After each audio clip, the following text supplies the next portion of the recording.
Rest in peace to DMX. This is not the death of your everyday average rapper. This is one of the rare few rappers who could be argued top 5. Top 10 easy, that's without a question, but he could be argued top 5.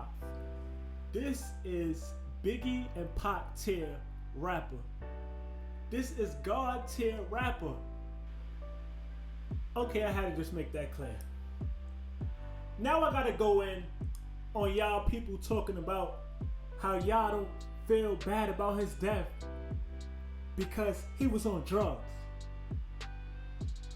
We ain't even gonna get into the title of the video where you can't even overdose on crack. We ain't gonna get into that part yet. Let's talk about how y'all have gotten so crazy. I don't know if it's because of the corona or the COVID-19, whatever, that y'all talking this foul about DMX's death.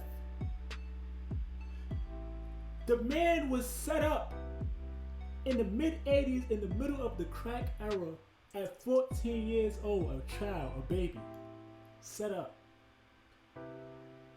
peer pressured into smoking weed, and the weed was laced with pure crack from the 80s, not this watered down, cut up crack that they got today. This was pure cocaine, laced, and it ruined his life. This man was on an interview talking about it, and he was holding back tears. Couldn't even speak. Like a real victim, like one of them little Dr. Phil girls. He couldn't even talk because he was so violated. And he said out of his mouth, why would you do that to a child? And he took that pain as a 14-year-old kid and turned into one of the greatest rappers of all time. In my generation, he was most of our first favorite rapper. Y'all forgot about that. He was the guy that you debated, him or Jay-Z, as the guy after Tupac and Biggie. Jay-Z and DMX was the next Tupac and Biggie.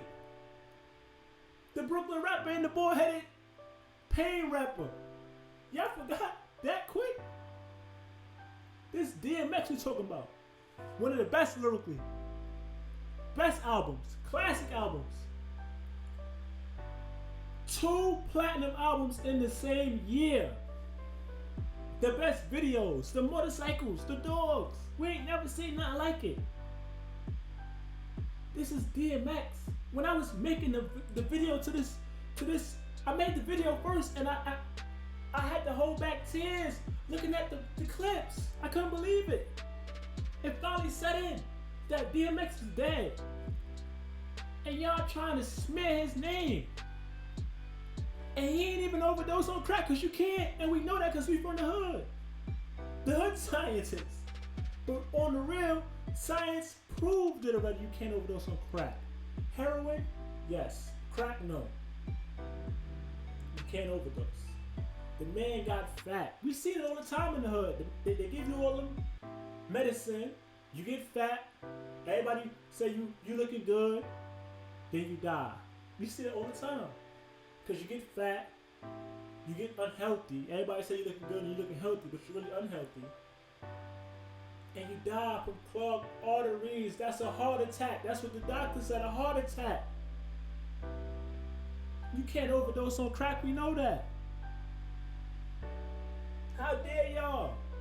Shit, for all that, he done made all the hits on crack. Just like Lil Wayne said about the lean.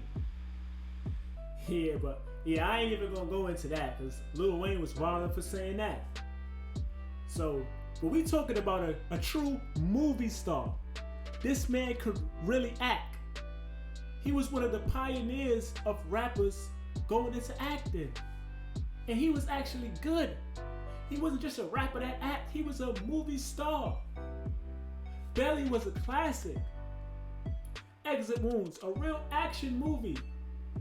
Movies with Jet Li and Steven Seagal. He was the black guy. He was was the sidekick. He was like Chris Tucker in Rush Hour. He was that big. Music, movies, video games. Remember Def Jam Vendetta? He was the hardest character to beat in the game. You had to fight him at least 10 times. I don't know nobody who ain't fight DMX in the game like 10 times in the game just to beat him. This is your childhood you talking about. Y'all got some nerve.